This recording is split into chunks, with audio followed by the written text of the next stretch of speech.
No. Why did you guess 32? Why would it be 33? I don't know, is there, hold on.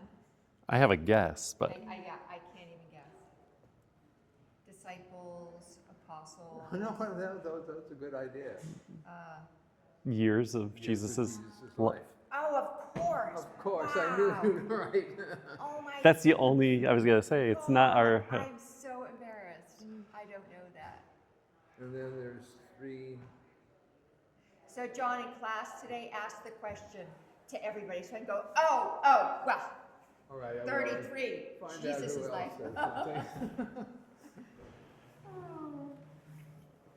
Yeah, I'm not sure if Marianne is going to be here today. I don't know what her condition is. Are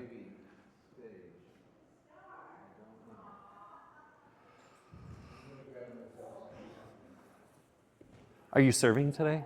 I am not. Oh, okay. I'm so happy.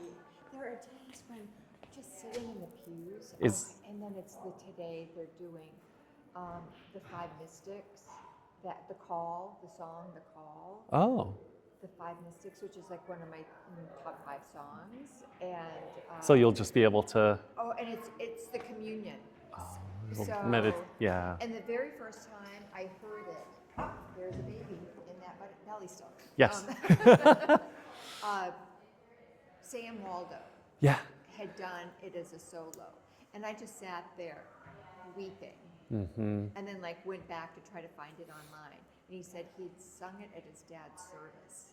Wow. And it was so good, and I just wept. It was just such a beautiful piece of music, and there's a couple like that. Here I Am, Lord. Oh, yeah. That one in Summons. Yeah, I love that one. Those 3, and then Sweet Sweet Spirit. I don't know that. Yeah, that I used in my campaign video, and every once in a while we do that here, and those are, I love those, and they just totally slay me. I cannot hold it together, and when those songs are playing. And so anyway, today it's the call. Oh. I'm so happy, and I'm so happy. And I love you, but man, just being able to come back from communion and kneel and pray. You can't do that when you're at the altar, and there's just moments of, as Bishop Rob says, thin spaces. That's easier to be in those spaces when you are in the pews, as opposed to being at the altar. Yeah. I love doing both, but when I just get to sit. Well, and that's why we speak of the service of the altar, because there's an aspect when you're ministering to the community that you can't take for yourself, and having a little bit of that rhythm is important. And every once in a while I'll sneak into a different church just to sort of be anonymous. Yeah. And just to pray. Just to hide and pray.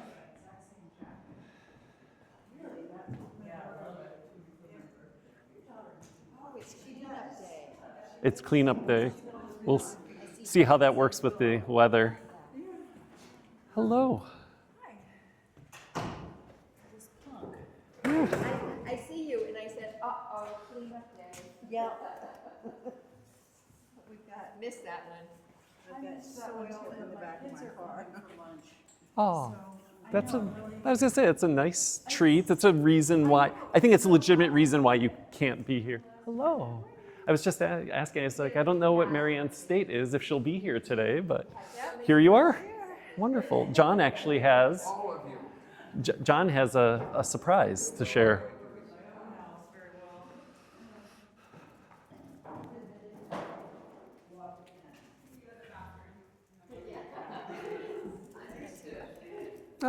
Yeah, I think I'll take a little bit.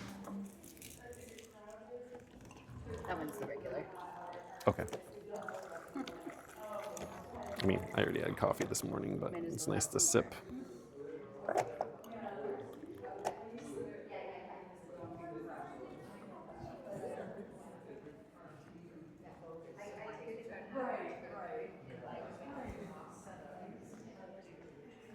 It's because I have the lamb's ears, and the lamb's ears are very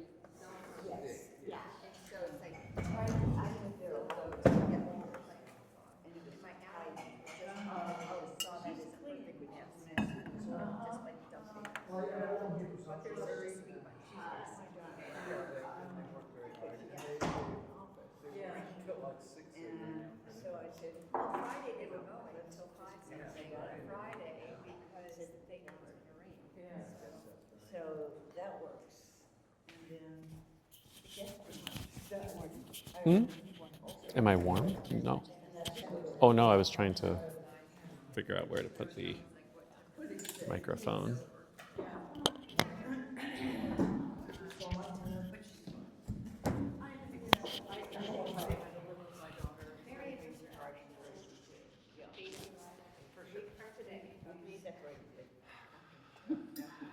I will be here. This is probably the last time for a little while. Monday, do you finish, are you away from school at present, or are you still going into I'm teaching? still there, so I'm planning to go in tomorrow, Friday. The baby hasn't arrived because I have finals Friday and Saturday. Oh, they gave you Saturday fine. Yeah, I hate But I that. already have my finals printed, and I emailed the chair of the department. I was like, if I'm not able to, these are the instructions for just proctoring the final. It's not really that much work. It's just kind of 5 p.m. on a Friday and 9 a.m. on a Saturday, so not great time. That is terrible.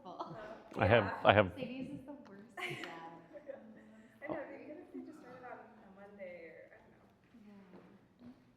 When are yours?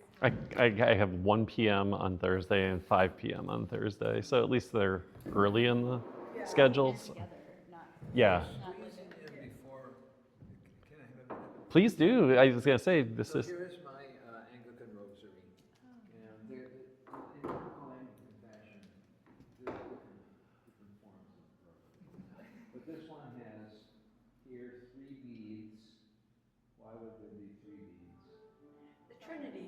Thank you very much. And then it has 33 beads. Why would there be 33 beads? The age Christ was when he died. Thank you. The what? The age Christ was when he died. I'm just pulling this out of my hat. That's the way to do it. support all of it. I don't think that quickly. Aren't there some ancient sources where Christ was in like his 50s when he died? You know? Yes. So how do yes. you pray that one? What is each of the 33? Well, I do different things, and as you probably know if you've done in classes, I'm basically a word person, so I certainly don't use this a lot. But sometimes I use it, and sometimes when words fail me, I just hold it. But sometimes I hold other things too, so. Yeah. But it's just useful. And the reason that I have this is that I've given all the others away to people who are desperate, so. Okay. Keep one for But this yourself. one I'm keeping for when I'm desperate. John, are there certain prayers that go with each of the beads? Like, Catholic rosaries, there's kind of the Our Father and then Hail Marys and Well, Glory I think Be. this is And, designed so there's a Our Father at the beginning and the Uh-huh. end. But in between, you can do Hail Mary, or you could do the Trisagion, Lord, have mercy on me. yeah, Or you could do the Jesus prayer, Jesus, Lord please Jesus, pray. God. Have mercy on me, a sinner. Yeah. Yeah. Wow. You can do whatever you want. So It's this. Anglican. I would like to say one thing before we get started, was I forgot to thank John last week, John McCausland, because you have really made, But I'm not a woman, okay? You were thanking women in your life, so, right. oh, yeah, but Just Make it relax make a and difference. receive it, John, just receive it. I mean, when we started out at night doing this, Yeah, you were there at the very beginning. You were there when I started the Yes. the class at Linex. yes, And then somebody said, well, why don't you do this at the church, church? So I started at the church. so, because you 12 or have made such a 13 difference. years. I've learned more from you than I've ever learned from anybody. And I've forgotten most of it. Let's see, well, at Linex I did one on Mark's Gospel. I did one with using great courses, things on the Old Testament, and one on the New Testament. Yeah, we did the Old Testament first. I'm glad we did. I remember her It saying came first. to her child, this is where I would be. She was one of the teachers. And the little boy looked up at the cross and he said, "Oh, it's the lowercase t." Oh, with the T. Yeah. The cross. It's not. I was gonna say, we can get started. We kind of open it up as the, yeah. We're about, that's about 7 minutes or so, which is good to know. But, so welcome everybody. This is week 3 of 4 as we continue to explore in the series, our women leaders in the church. And continuing kind of through a historical line, we just kind of catch everybody up. We looked at the 3 Marys of the cross, and Mary Ann shared with us her testimony about her devotion and kind of her continuing journey along with Mary, mother of Jesus, the mother of God. And then last week we had an opportunity to look at the Desert Mothers as these great leaders, really countercultural, and the strength that they had in challenging a lot of senses of authority at a time when the church was going through transition and really rethinking what witness is, what martyrdom is. And Nancy's wonderful testimony that she shared with us about Mary Grace and the role that she played in your life and your faith. And today we're moving into the 14th century and 15th century with Julian of Norwich, and we're going to hear from Martha in about 20 minutes. But I wanted to at least kind of introduce I think a really profound saint and teacher. And what's really remarkable about Julian is that I think for an era that saw so much tumult and saw so much disorder, her way of remaining centered and her commitment to contemplation really, I think, is important for us in very similar times of tumultuous events in our news, challenges to us. I mean, we'll get to some of the, I think, some striking similarities, but in the midst of pandemic, in the midst of political upheaval, she saw a very different way of offering herself to God and also serving her community. So, my remote's not working. Oh, there we go, okay. So a little bit about Julian, which I think we don't appreciate, that we don't have a lot of female authors, especially in English, prior to the time of Julian. In fact, that now a lot of, there's been study, and they think that Julian is really the first woman who's written an extant text in the English language. We're thinking that this is, 14th century, 15th century, where we actually start to kind of have a lot of recordings. We have Chaucer from just kind of century prior, and some of the older Old English kind of epics like Beowulf. But Julian's showings or revelations of divine love have not only, I think, an important role in kind of the spiritual life and the spiritual patrimony and matrimony of our church, but it's also really critical for just world history that we have her as an author. And what a text to be the first, a real kind of sense of her own experience of God's love. Sure, you can. Oh, that should be fine. And we'll talk a little bit more about it, but there was kind of an earlier, shorter text, which kind of the authenticity of that actually being attributed to her is pretty certain, that it was either scribed by someone who was a very close companion of hers, or that she herself even was literate and able to pen the shorter text. And then there's a longer text of showings, which has far kind of greater theological interpretation. It goes into depth about kind of the meanings of some of these visions that she had.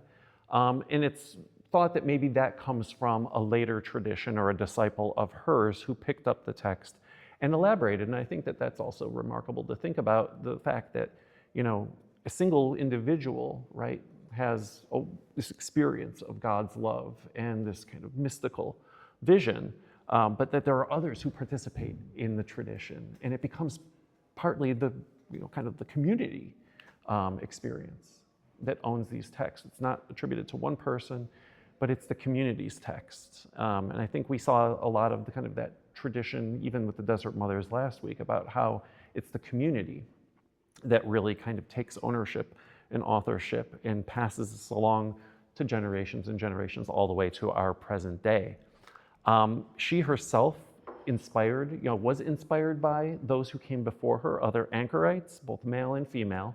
And then she passes along this way of living. And anyone, just for familiarity's sake, is everyone familiar with what an anchorite is? Okay, I'll do a little, John. So it's kind of odd, but then there are lots of interesting ways in which we kind of see people living out a life of contemplation, going all the way back to the kind of early church and the kind of same era as the Desert Fathers and Mothers. There were mystics who would live in trees, dendrites, and they had stylites who would spend, months and even years perched at the top of pillars in the ruins of old cities in the Eastern Empire particularly. And so we kind of look back and think that's really strange. I kind of think anchorites are very similar to that. It was a symbolic burial early in your life to die and to kind of rise again in this new form of contemplative life separated from the rest of the society. And so anchorites generally had a cell that was either within and enclosed within a local cathedral, or it was built on and attached to the side of it. And anchorites would have a symbolic kind of blessing and funeral, and they would enter into this cell and remain there for the rest of their lives. Okay, so it's like that Hildegard book. Yeah. She was an anchorite. So this is, and I'll come to it, but if anyone is interested, there's actually this new text that came out last year, a kind of historical fictional account of an anchorite around the same time, the turn of the 14th century, which is inspired much by kind of many of these women mystics. When you say cell, you're not talking about the cells that we know in our culture. You're talking about an enclosed areas they've chosen. They've chosen, They've yeah. chosen, and that's their space to keep their, mind and body in the right direction, so Yes. to speak. Yes.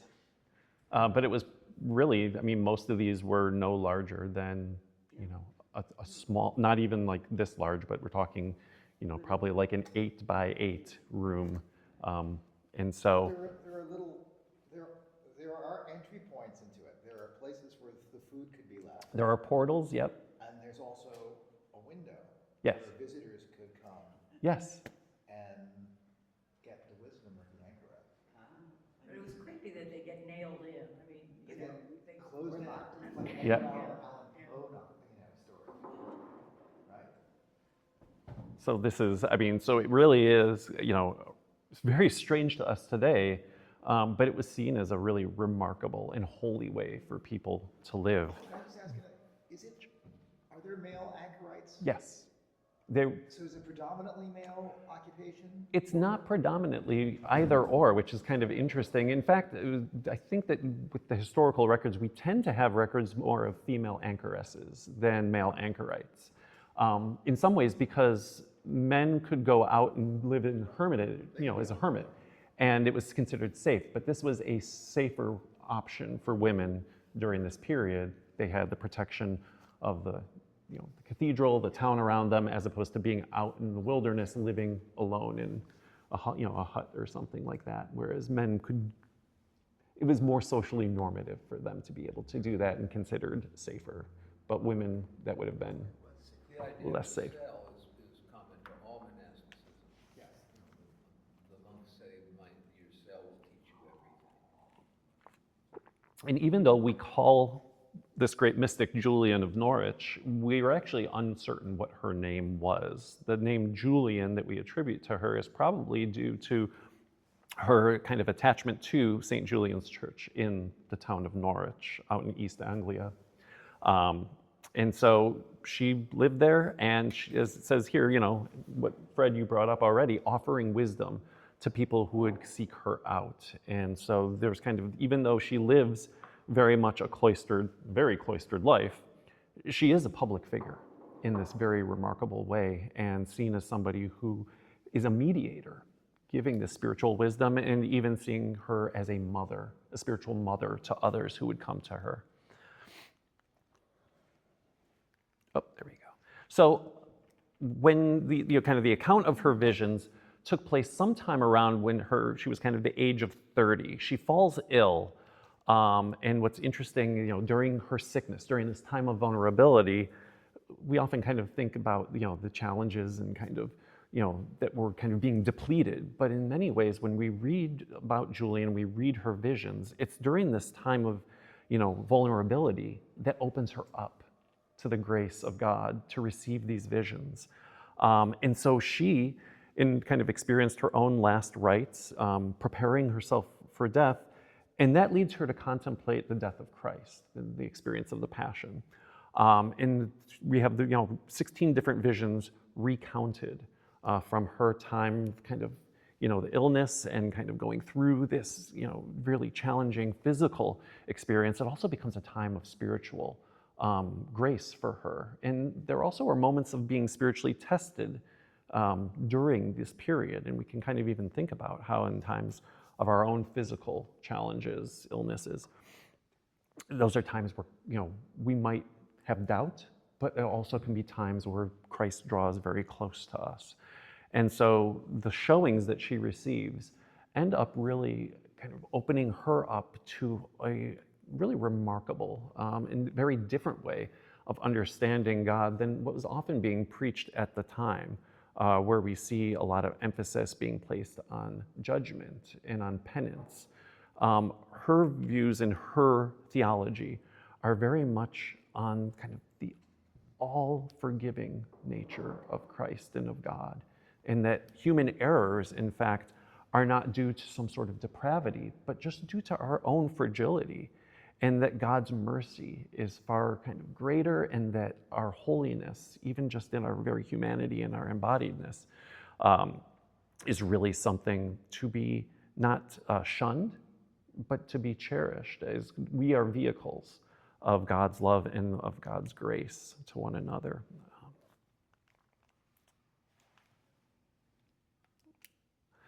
So here are some of those kind of theological themes I just wanted to highlight. So God's mercy over judgment, I had just spoken about this. God's homeliness, that's one of the words that she uses. And when we think of something that's homely, right, we often kind of have this idea of it being kind of, modest or less, right? If someone described me as, Mark, you're very homely, I'd be like taken aback, right? Almost a little offended. But that's kind of the beauty, is that God becomes someone who's so approachable for Julian, and she's sharing this as opposed to it being, the idea of God as king, monarch, Lord, that God is someone who we can draw close to, who shares very much in our own fragility, in our own humility, in our own humanity. And so I think that that's a really beautiful thing that comes through her readings. Also, what's remarkable is the challenging of some of the kind of patriarchal assumptions surrounding God. We know that, we have accounts of the gospel naming, Jesus names God as Abba, his father, right? But what also sometimes gets overlooked are all the ways in which Jesus and the scriptures also have maternal imagery for God. And Julian really attaches to this and lifts this up. And even speaks of Jesus as a nurturing mother, with images of, Jesus, us being able to suckle at Jesus's breast. And so it's kind of provocative, it's countercultural for the time, but there was something that was so, I think, true about her words that she becomes, as opposed to being reviled, or, people were suspicious of any woman who was teaching at the time. But because her words rung so true, it really was hard to dispute her sense of holiness and what she was mediating. And then lastly, her theology is so optimistic. It's not one of condemnation. It's not one of divine vengeance or kind of the warrior God that we often see in so many kind of interpretations and the traditions which are valid from especially the Hebrew scriptures. But she really sees this kind of emphasis that God's love conquers everything. Love rather than violence. influenced people, well, I'm sure she influenced some people during that time that she was teaching, but did a lot of time pass before it kind of rippled out? Were other people kind of coming to these conclusions, and so it sort of built, and she was just... I think that the appreciation for her work in her own kind of time and location was profound. A lot of that was, I think, kind of isolated and actually was probably prevented from spreading further, really until I think we get studies of great spiritual leaders and mystics that arise later. And really the 19th century and into the 20th century is really where there's, I think, a growth and recovery of a lot of the things, because if we think about the way in which the church really controlled and really kind of kept doctrine, very much within their purview and power, and that any of these alternate authorities were seen as a threat. And so after her death, there really, I think, was kind of a period where they tried to kind of quiet the insights that she had. I can imagine that maybe the episcopate, the authorities, the bishop might have been a little suspicious, but the folks in Norwich must have been like, oh, this is our kid. Yeah. This must have been a big draw for them. We have our own anchorite, and she's really holy. Yeah. You can come to our you can come to our parish, and you can check out our anchorite. I know that sounds crass, but I do think that there's something about that, the popularization. Mm-hmm. She wasn't just sitting there. People were saying, we have this incredible resource, and the word was getting out sort of across the... Well, and you can think about the tension there with the episcopate, that Right. you're seeing this as a way to draw attention and money, And this is way better but also than a relic. a living relic. Yeah, right. And part of just to connect a couple of other dots, like that, it's not just because she's a female that maybe there's a quieting, but there are a lot of mystics through the years who mystics don't fit into They challenge, catechism. right? They don't, and so you can't form a nice, orderly, structured, follow the leader kind of church around mystics. And so, along with others in that vein, it's that kind of theology from the edges. From the edges, from below, all sorts of things. And I think Julian is not, if we look in our calendar of saints in the 79 books in the pew, I don't think Julian appears there. And but now it's flooded with mystics. So this is one of, I think, very kind of famous quote from her. It's been adapted into musical settings, which I find really beautiful. I think I shared the link to everybody if you read the e-news. But what a kind of a consoling message. And as I mentioned, in the times in which she lived, the times in which we live, I think it's almost a prophetic and a really necessary way to proceed with Christian hope. One of the very famous visions that she had was that of a hazelnut. She says it's a small object the size of a hazelnut. We actually don't know from the text if that was it, but it's become popularized that this vision of a small, filbert, very small nut, it represents, as I say here, all of creation and the immense, this kind of tiny thing. We think about even Jesus's words about, thinking about the sparrows, right? Not one of them falls without God's attention to it and the love of that. And Julian's own kind of meditation on an ordinary object that we often just kind of would discard, or just if it falls on the ground, we don't worry about it.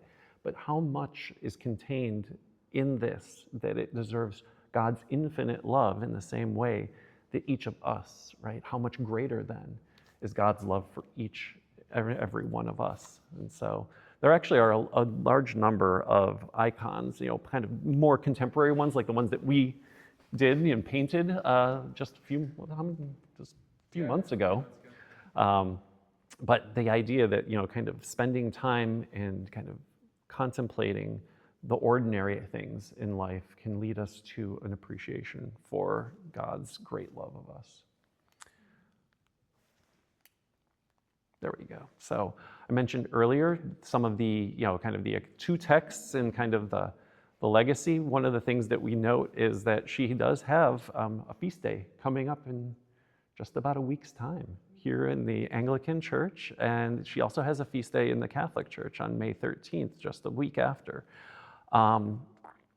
In her kind of legacy, as I mentioned, there was a time where she and other mystics, as Reed points out, because the theology is from the margins and the outside, they don't necessarily get the attention that they deserve. But as we started to see in the 19th century, the recovery and the digging into the historical kind of records, she becomes very influential, including, one of the things that's, I like T.S. Eliot, and you can see so much of Julian's kind of visions in his poetry and in his writing as well, as just kind of an example. There we go. So before we kind of conclude, I will, like I mentioned, try to get these up and I can share the presentation. There are so many wonderful ways to engage with Julian. And so I have a number of kind of the quotes and some of the texts are available, public domain, many of them online. There's a really wonderful series called Classics of Western Spirituality. And there's, I think, a really good interpretive kind of version of Julian's text that's available. I think you could probably order it through Gibson's or get it on Amazon. But then also, if you want to learn more, one of my former professors, Julia Lamb, gave a lecture. It's about 50 minutes on Julian of Norwich. And she's one of, I think, a great expert and really brings, I think, the beauty of her writing, the significance of her work, and the deep theology to life with her words. And then, I don't know if anyone has seen this or heard, but I mentioned that a work of historical fiction, I got this for Liz for Christmas, and then she's like, you have to read this, we need to talk about it. But it's a fictional account of an anchorite in Bruges, Belgium, taking place around the same time, inspired much by Julian and other female mystics at the time, and really, I think, getting to some of the real challenges and the challenge that they posed to authorities, the challenge that even the suspicion within other kind of communities of women, religious, in the ways in which they can feel threatened by, these holy women who have these visions, and what that does in many ways to really kind of break down the power structures, but also kind of, I think, the real richness of the interior life. I think the author does a really good job at making sure that it's presented as a real, authentic, vivid experience of God, which is pretty amazing. So this is available at Gibson's bookstore, or if someone wants to borrow the copy, you're more than welcome to take it after today. So. Thanks for that tip. I love historical fiction, so that's good. It's a really once you get into it, it's a fast read. It's hard not to keep going. So with that, I want to turn us back and leave time for Martha to share with us today about her own testimony and her own experience. So. Rather than everybody shift to look at me, I'll just go over there. Sure.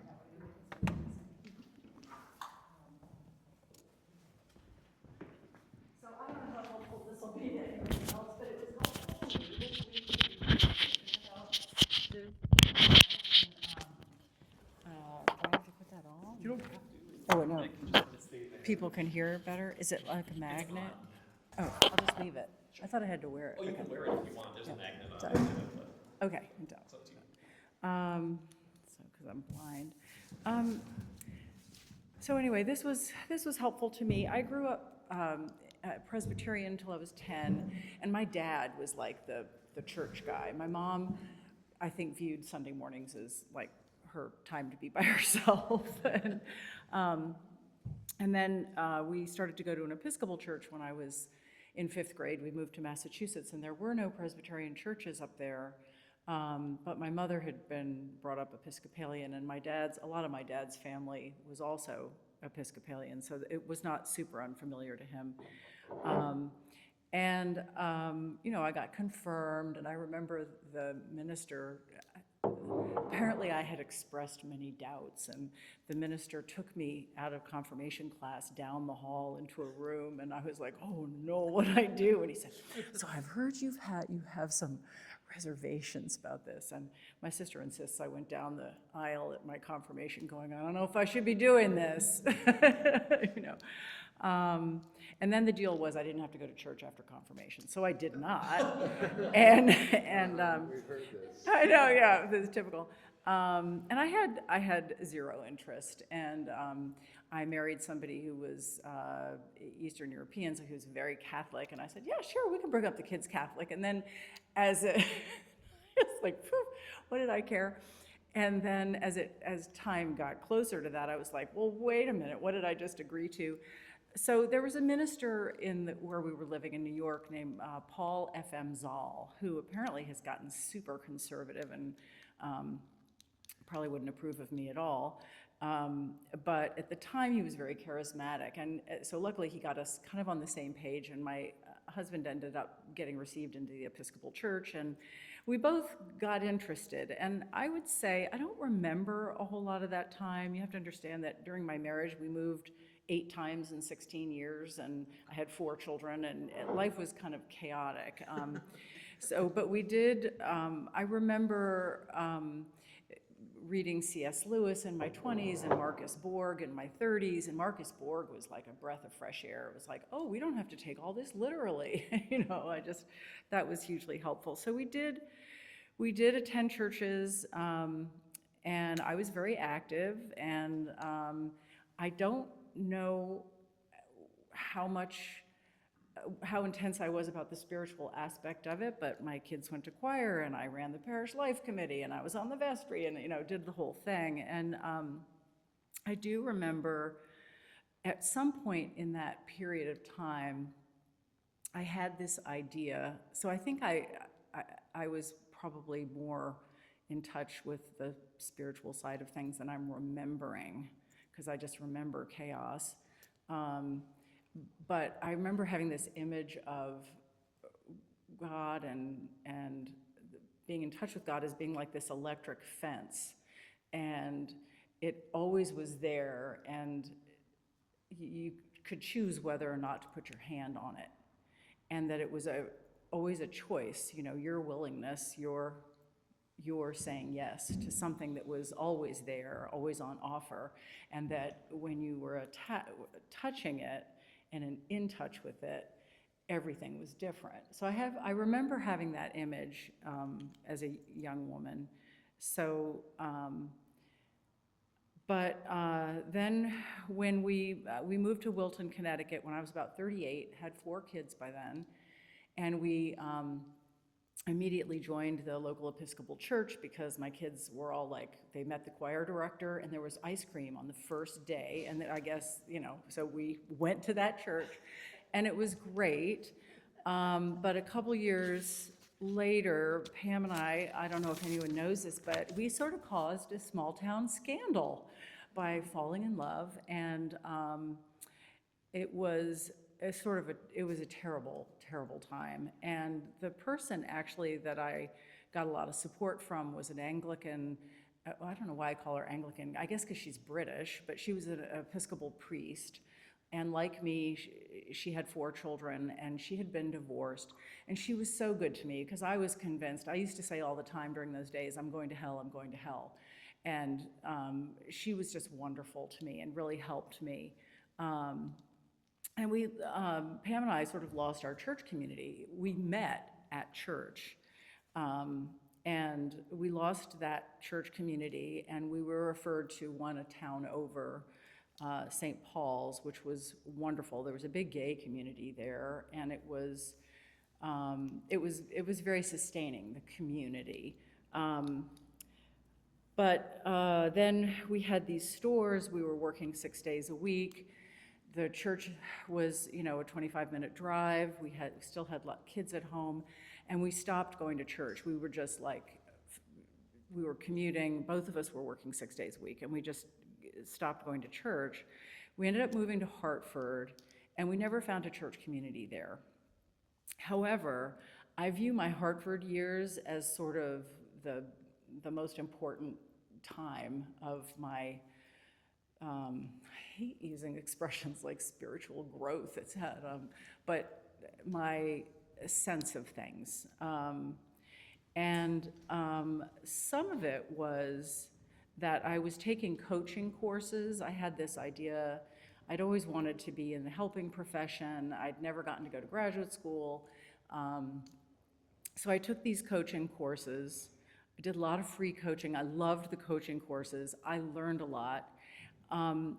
But the biggest gift, that all fizzled, but the biggest gift was that it led me down the road to a lot of reading that was referenced in the coaching materials. And a lot of it was, this is the part that's harder for me to describe.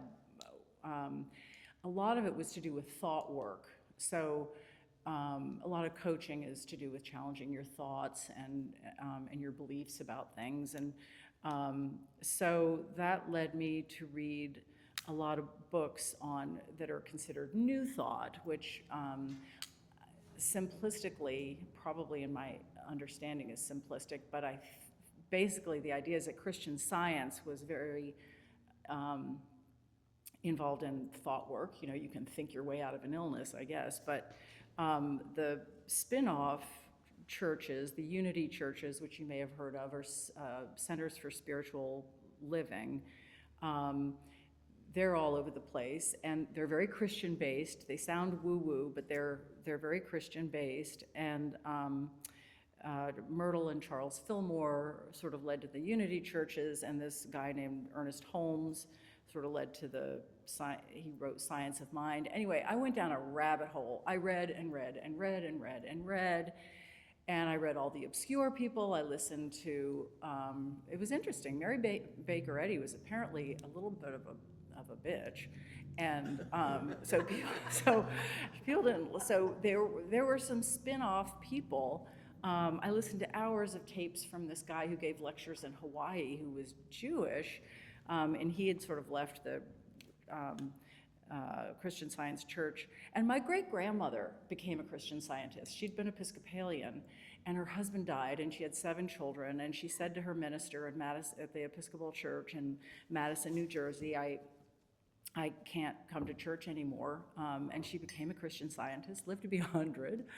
I would love to meet her. Everybody adored her, apparently. But anyway,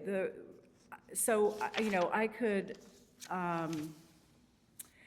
I think I sort of saturated myself. So I was not part of a community for those 10 years. Pam and I, when we traveled, we'd go to Unity churches or centers. They're out in Santa Fe, they're in Florida, they're in Manhattan, they're in DC. We went to a wonderful one that was a predominantly black church in DC, and Marianne Williamson gave the sermon that day, and it was very exciting to me because I love her. And I would say the two, so I wrote down a quote here because this comforts me. Ralph Waldo Emerson, who I also love reading, but only if I'm in a very attentive mood, he said, "I cannot remember the books I've read any more than the meals I've had, even so they have made me." And I cling to that when I can never remember the names of the novels I read in the last year, but also for this period of time when I was just saturating myself in some of the most obscure stuff. But I would say the two that I'd like to mention is A Course in Miracles, which, you know, it's all gonna sound, I always am afraid that I sound woo-woo, but A Course in Miracles, the cliff notes to it was written by Marianne Williamson, and I avoided the book for years because I hated the title. It was called A Return to Love, and I thought that was the corniest thing I ever heard. And then I read it, and I read A Course in Miracles is this fat tome, and it was an instance of automatic writing. And it was 2 NYU professors. I don't know, is anyone familiar with this? A miracle just means a change in perception. So it's a course in changing your perception from a fear-based mindset, ego, to a God-centered, Christ-centered experience. So that's kind of the idea of it. These two professors didn't like each other, had a hard time working together, and one of them, the woman, ended up having this very scary experience where she was starting to do automatic writing, which is very weird. But there's this tome that I've read 3 times, 5 pages a day, because it's thick, and taken a zillion notes on in notebooks. And I always say, please burn all my journals if I die, but don't burn these, because it really changed my life. I mean, it changed my life. It changed how I went through the world, and I think some of it was that the language in our liturgy had gotten stale to me, and the way A Course in Miracles would describe things. So, salvation is returning to right-mindedness, or forgiveness is the healing of our perception of separation from God and our brother, or atonement is described as the restoration of the integrity of the mind, and the Holy Spirit, the mediator between the interpretations of the ego and the knowledge of the Spirit. And somehow there was all this different language, page after page after page, that just tweaked my brain. I don't know how else to describe it, but I felt like I got it for the first time ever, and somehow this was my way in. And it changed my life, but no one's ever heard of it. And when you find someone who's heard of it, you go, you know about this? It's kind of fun. And then I'd say bookended from that experience, which was very meaningful. I'd say the other person who was probably the most influential to me was Richard Rohr, which I read later in that period of time, and I've read a bunch of his books. And he's very focused on incarnational theology, and everything is sacred, the hazelnut, and contemplation, and sort of living in a way that's prayer without ceasing, I'm not saying that right. Prayer without ceasing. Okay, that sounded funny to me.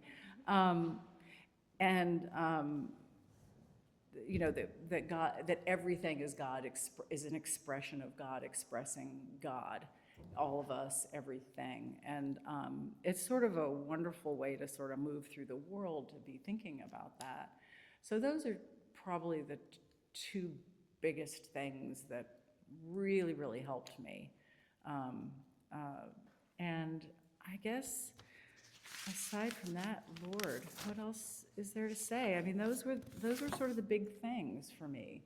And I just feel like somehow in those 10 years, even though I wasn't part of a church at all, it was just a huge amount of growth. And then, when the pandemic was over and Pam and I were moving to New Hampshire, I was really ready to join a church community again. I was like, okay, enough with the reading, enough. You've saturated yourself, it's time to participate again and have this be your base and stuff. And I don't read that much anymore, but I don't think anything's left me. I still feel like, sort of like what Emerson said, somehow that just, anyway, that's all I got, folks. That's all I got. But. And I like the way you say participate, because I think there's a key word in there that we don't always think, but when we participate, we're also sharing. Mm-hmm. And I think sometimes the sharing's harder, so thank you very much, than participating. Uh-huh.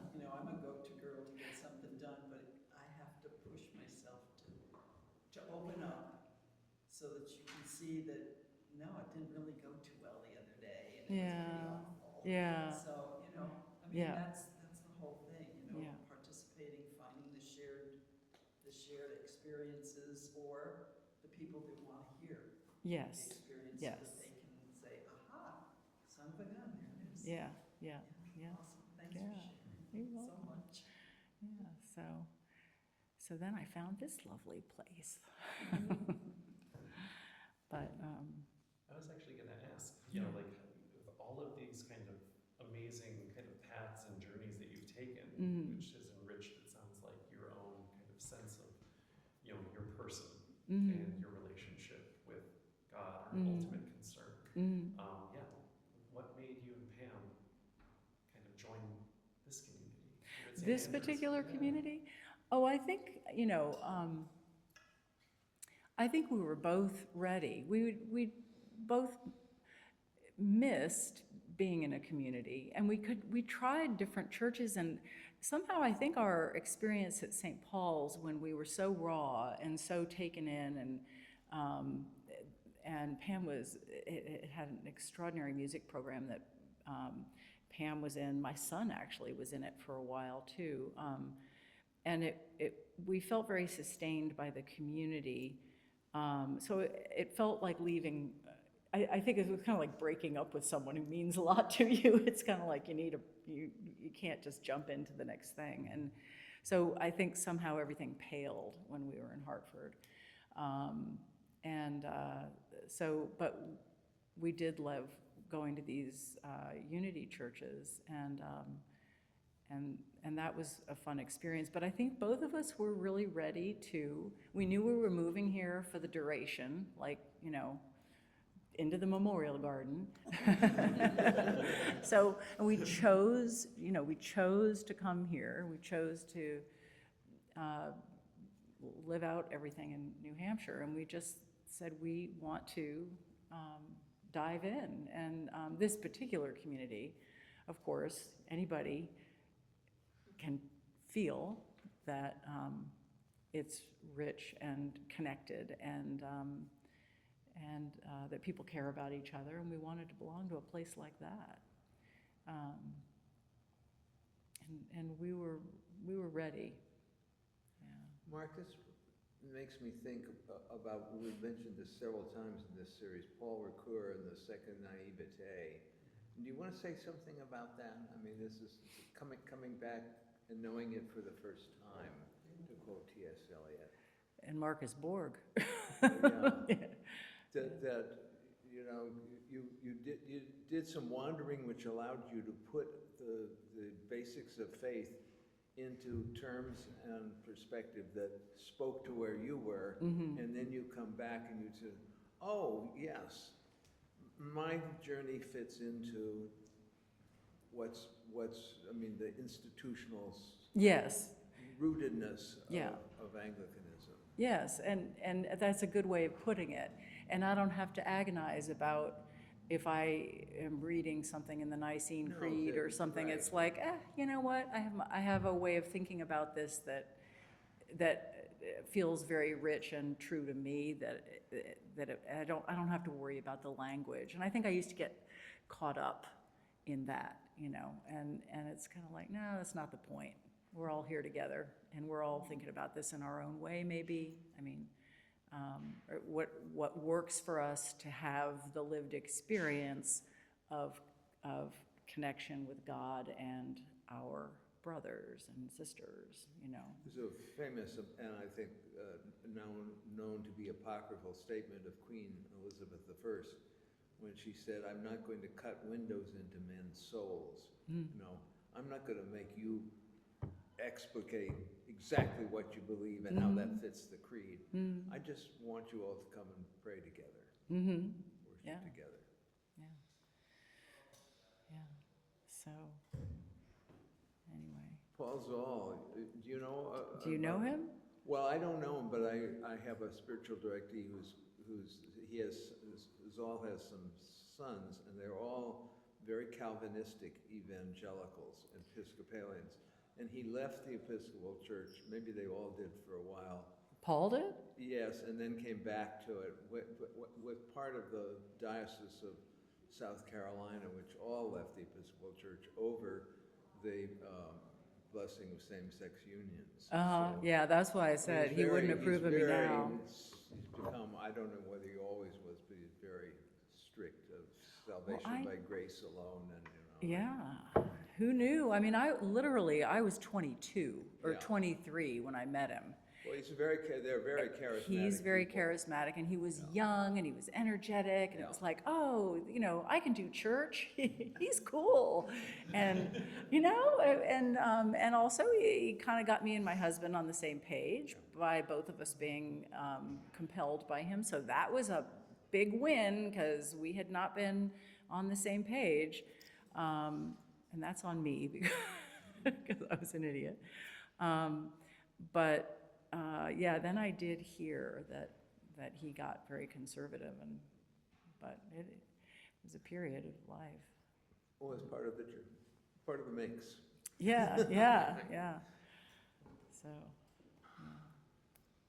him to thank. So I don't know. I guess. Thank you so much for sharing. You're welcome. We also, back in Chicago, we lived next door to a woman who was a minister in the Unity Church. And one day, this was on the south side in a very fringy edge neighborhood, and a guy was breaking into a car, and the police arrived, and we're holding the guy. And this woman came out and tried to convert him. And I said to the police, all this is happening in the alley behind our house. I said, is there anything I can help you with? Get this woman out of here. She's a nut. It was really funny. Oh my God. What a perfect time to try to, Yes, right. proselytize. It was You've got hilarious. handcuffs on. I think Right. I can talk your ear off. Anyway.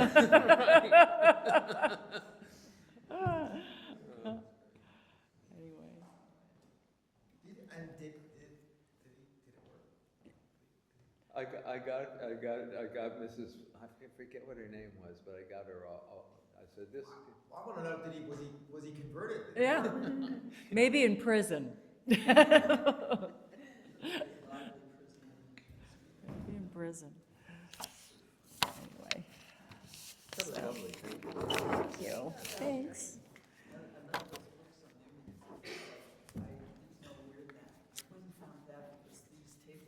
I need to read Richard's car. Read what? Richard Rohr.